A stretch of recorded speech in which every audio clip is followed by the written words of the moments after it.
আসসালামু আলাইকুম। সবাই কেমন আছেন? আশা করি ভালো আছেন। আমিও আল্লাহর রহমতে ভালো আছি। আজকে আপনাদের মাঝে নতুন আরেকটা ভিডিও নিয়ে আসলাম। সেটা হচ্ছে দায়িত্বর অবহেলা। কথাটা কেন বলছি? শুনুন, ধরেন আপনার একটা বড় শোরুম আছে বা একটা দোকান আছে। দোকানে কর্মচারী আছে, বিশ্বস্ত কর্মচারী। আপনার দোকানে অনেক বাকি লেনদেন হয়। সেইগুলো এই বাকি টাকাগুলো ওঠানোর জন্য আপনি সেই কর্মচারীকে পাঠিয়েছেন। অনেক বিশ্বাস করে তাকে পাঠিয়েছেন গ্রাহকের কাছে টাকা আদায় করতে। সে গ্রাহকের কাছে গেছে, টাকা আদায় করে নিয়েও এসেছে, নিয়ে আপনার কাছে জমাও দিয়েছে।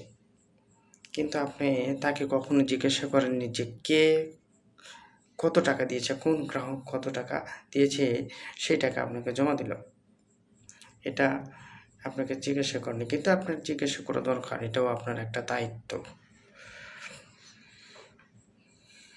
এবং সেই গ্রাহকগুলোর কাছে আপনাদের যাওয়া উচিত বা তাকে ফোন করা উচিত যে আমার ছেলের কাছে সে কত টাকা পাঠাইছে, সেই ছেলেই আপনার কাছে কত টাকা জমা দিল। এগুলো আপনাদের উপর দায়িত্ব পড়ে। সে আদায় করে নিয়ে এসে আপনাকে বললো যে হ্যাঁ, টাকা পরিশোধ করে দিয়েছি, কিন্তু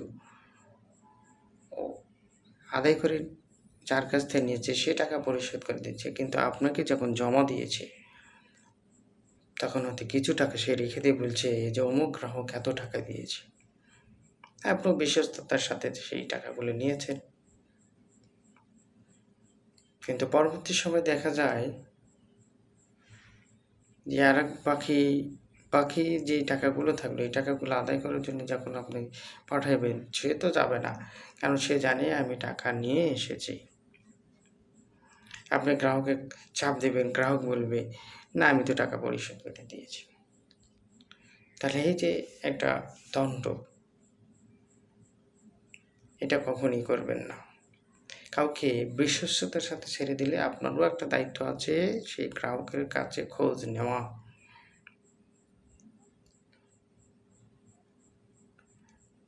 তাই কাউকে পুরোপুরি অতটা বিশ্বাস করে দায়িত্ব দেবেন না। দায়িত্ব দিলেও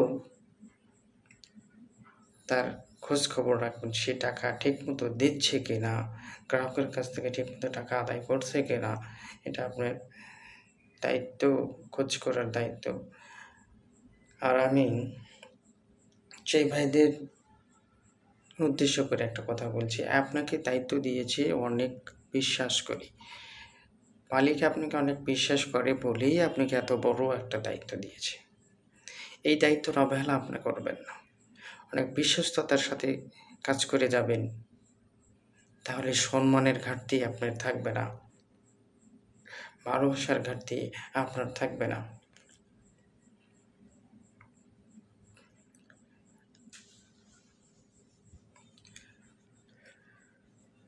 তাই যাকে দায়িত্ব দিবেন একটু ভালো করে বুঝে শুনে দিবেন এবং বুঝে শুনে দায়িত্বগুলো আপনি নেবেন। যাই হোক, আজকের কথা বাড়াতে চাচ্ছি না। আমার এই কথাগুলো যদি ভালো লাগে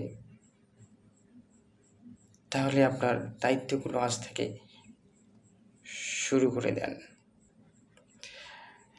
আমার এই কথাগুলো যদি ভালো লাগে, আরও নতুন নতুন ভিডিও পাওয়ার জন্য আমার এই চ্যানেলটাকে সাবস্ক্রাইব করে রাখুন, বেল আইকনে চাপ দিয়ে রাখবেন নতুন নতুন ভিডিও পাওয়ার জন্য।